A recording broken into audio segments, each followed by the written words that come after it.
Artea eta kultura urbanoaren adierazpenen arteko muga diren praktiken inguruko hausnarketa eta ikusgarritasun plataforma da MIDE. Erakustaldiak iraunduen 5 egunetan arte sorkuntza garaikidearen baitan, diziplina anitzeko sorkuntza arloak landu dira artelekun. Proiektu hau 2003an jaio zen artelekuko laguntzarekin. Gure erronka nagusia zen arte garaikidea ikuslego orokor bati hurbiltzen saiatzea. Nahi genuen arte abanguardia artea eta ikuslego ez espezializatuaren artean daudezen tarteak edo etenak dinamizatzea. Hori izan gure helburu nagusia. Eta horrekin, asmo honekin lanian daudezen artista eta sortzaileen lanak erakutsi nahi genituen, hauek zabaldu. Batez ere, arte eta gizartean daudezen beste adierazpenak erlazionatzen dituzten sortzaileak. Praktika berrietara egokitutako sortzaileek, bai Euskal Herrikoek eta baita nazioartekoek ere izan dute erakustaldian parte hartzeko aukera. Erakustaldian lantegiak, hitzaldiak, eztabaida mahaiak, erakusketak, desfileak, ikusentzunezkoak eta abar ikusteko aukera izan da. Praktikak 3 arlotan banatu dira. Praktika berri hauek 3 arlotan banatzen ditugu. Lehendabizikoa moda garaikidea izango zen, hau arte eta modaren arteko loturak aurkitzen dituzten sortzaileen lanak izango lirateke.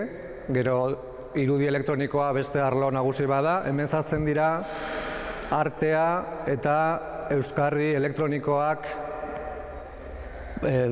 ahalbidetzen dituzten praktikak izango lirateke, eta honen barruan bideo sorkuntza eta interneterako egindako lanak, argazkigintza eta abar izango lirateke honen barruan.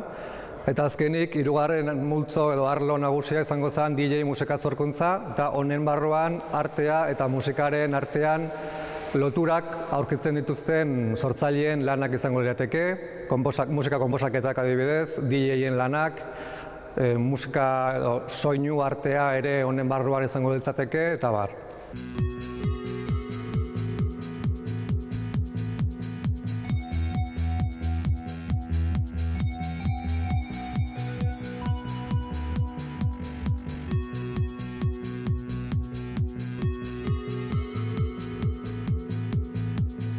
Julian Roberts, Britania handiko artista, moda sortzaile eta irakaslea da. MIDE 2009an Robertsek patroigintzan erabiltzen duen Subtractive Pattern edo patroigintzak entzailea izeneko teknikaren inguruko lantegia eskaini du. Lantegian parte hartu duten diseinatzaile gazteentzat aurrera begira eta euren diseinuetan kontutan hartzeko teknika da honako hau. Patroigintzan beti landu dut, Julianen ikuspuntua oso desberdina da. Eta orduan, eraman gaitu beste modul batea lan aitea patroigintzakin, eta volumenak lortzea beste erabatez. Askotan volumena sortzea joaten zianen, maniki bat hartzen duzu eta joaten zia telan bidez volumena sortzen. Baina honek egiten duna da, tela mahai baten gainean jarri edo lurrean jarri, eta mozten joan, eta egiten dituen zuloak gero lotzen joaten da, eta zule horien bidez volumena sortzen da. Eta izen handiko diseinatzaile artista zein sortzaileen artean bada MIDE erakustaldiak bere egiten duen erronka bat, sortzaile gazteei bultzada bat ematea hain justu. Beharrezkoa iruditzen zaizaigun artista gazteei plataforma egoki bat ematea. Pentsatzen dugu horrelako praktika berriak zabaltzeko beharrezkoa dela bai erakusketa eta eztabaida eratzea, eta hauen bidez artista eta sortzaile gazteei plataforma egoki bat ematea. Honekin saiatu gea beti ezagunak diren sortzaileak ere bere inguruan izatea, horrekin oihartzun gehiago izan dezaten artista berriak. Ibai Labegaren erropa diseinuak ikusteko aukera ere izan da. Ibai Labegak Anorexia Mental musika taldearen emanaldiarekin eta Teo Firmo irudigilearen bideo sorkuntza batetaz lagunduta egin zuen aurkezpena. Moda sortzaile gaztea izanik ere, Haren lehen bildumak lortu du Euskal Herritik kanpotokia egitea. Hain justu bere bildumak aurkeztu ditu Cibeles Madrid Fashion Week sailean eta baita Kadizeko South 32-36 pasareletan ere.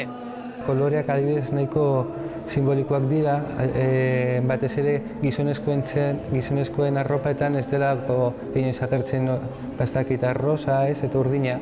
Teresa Rosa lehen, orain dela asko ez, orain dela urte asko, badibidez eramaten zuten printzipeak eta ez printzesak. Zergaitik printzipeak?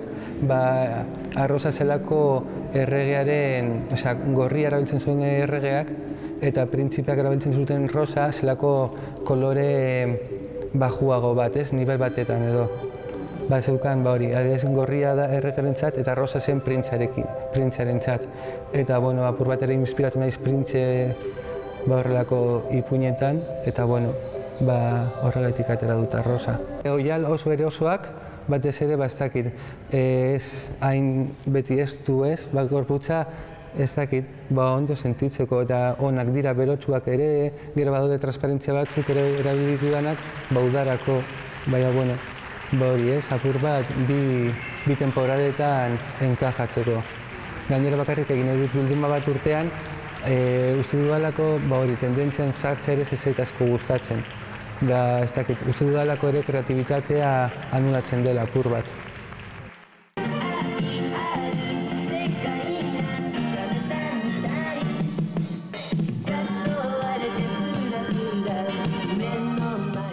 Jatorriz japoniarrak Parisen bizi dira bikide horiek. Kontsumo gizartearen eta nerabetasun aroko nartzisismo eta paranoiaren aurreko jarrera ironikoa dago eszenografiaren atzean.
Susan Oberbeck eta Paul Clintonek 2003an sortutako musika taldea. Taldeko abeslaria eszenaratze gordin baten bidez agertuko da.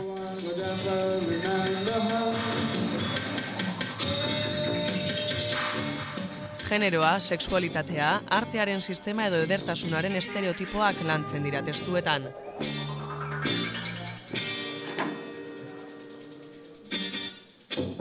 You look at me like you see the devil, and where would I meet you if not in hell? Only you know why you come here every night and I can't. He took the cab, he didn't pay, 2 half seizures with the flies. She was a butcher, she chased me down the mall. Guretzat oso importantea da, oso garrantzitsua da, Euskal Herriko artistak, kanpoko artistekin elkartzea. Eta horrela erlazioak eraikitzea, eta halako kateak eraikitzea.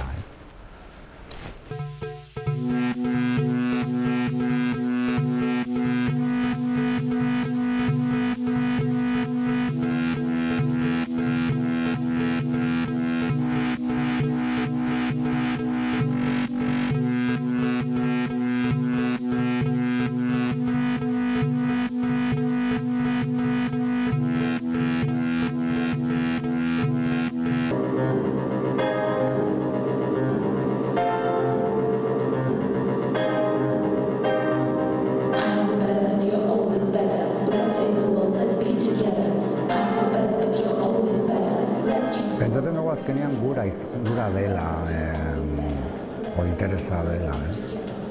Ez dugu uste gauza arraroa benik edo espeziala benik. Azkenean jendearen gurean dago, Zautan datza gure interesan, gura hori berpiztea.